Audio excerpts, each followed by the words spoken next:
Okay, welcome to Chemical Spore. I was having problems with my Stanley ratchets here. Made in China, wonderful. I mean, these seem pretty sturdy, but check this out.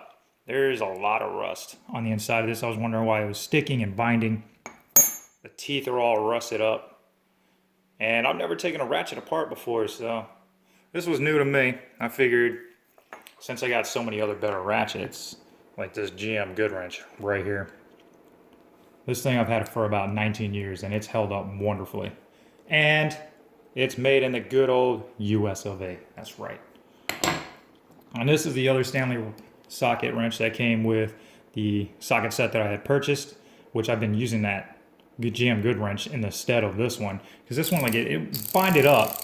I took it apart earlier, but like with certain angles, it seems like it would catch. Like it would kind of bind. I think right there it kind of got a little sticky, little tough. And that would happen while I was like trying to work on a car and it didn't want to move smoothly, but I took this one apart and put it back together. Maybe it's running a little smoother now, but that little one there, as you can see, it's not doing so well. All right, so we got the teeth here. This little mechanism, it's got teeth in it also, which is the rotator selector, which direction is going to go, which is going to be hooked up. This is the piece that protrudes through the back, depending on which way you want it to go. And this is just a little plastic housing that houses all the springs, and looks like there's a couple of check balls here and a couple springs to go with that go down into these holes here. And this spring is what will go onto that gear selector from the top.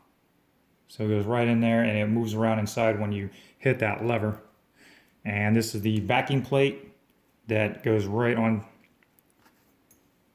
to the inside that holds everything right together.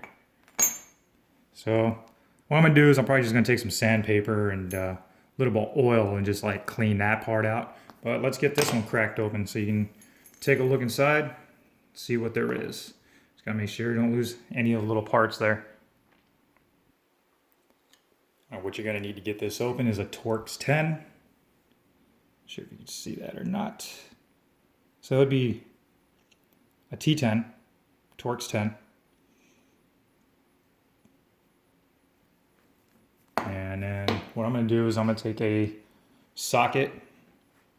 See, this is a Stanley socket that came with that set, made in China. Then these Craftsman sockets that I have from the 80s and 90s, early 90s, late 80s, made in the good old US of A. All right, let's get this cracked open. So you're just gonna undo these two bolts here.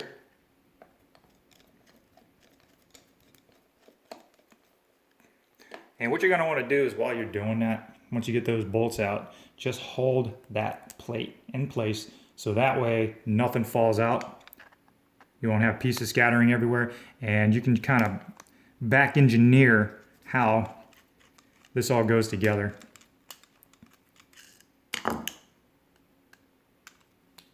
And what's nice about this Torx is it's magnetic, so it pulls those bolts right out of there for you. So we're gonna lay it on its backside. We're going to prop up this plate, take a look, see those balls are facing upwards, and once again, since this is magnetic, I'm going to pull that out with the spring. You got the spring and the ball there. Just going to stick it inside that socket, keep stuff from rolling around.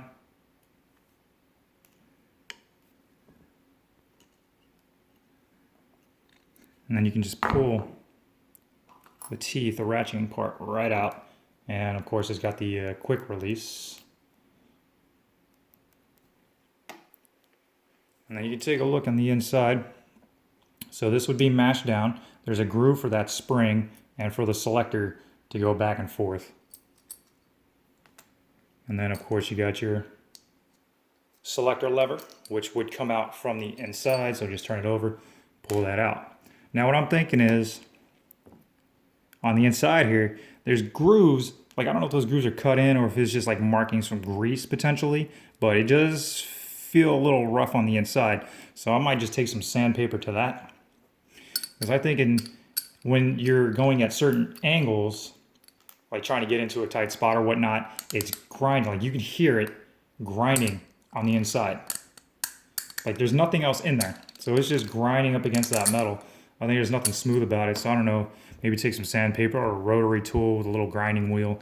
Kind of just smooth it out a little bit, not really pour it too much, because then it just might wobble everywhere and just won't have that tight fit. But that's pretty much it. I've never taken apart a ratchet before until today. So I got both of these disassembled and I'm gonna put that back together. And there is no reason for me to open up this GM Good wrench. I'm not even gonna attempt that. This thing works great. I'm not sure how many teeth this one has. You can hear like usually what the louder a ratchet is, the less teeth it has. You know, more teeth, it's gonna have more of a quiet, dumbed down, mellow smoothness sound to it. But that's it. I just wanted to take these things apart. Been having problems with them. That thing's just so full of rust, it's crazy. There's like no rust in this one whatsoever, but it still binds up on the sides. So I'd like to thank you just for taking the time to stop by and check this out.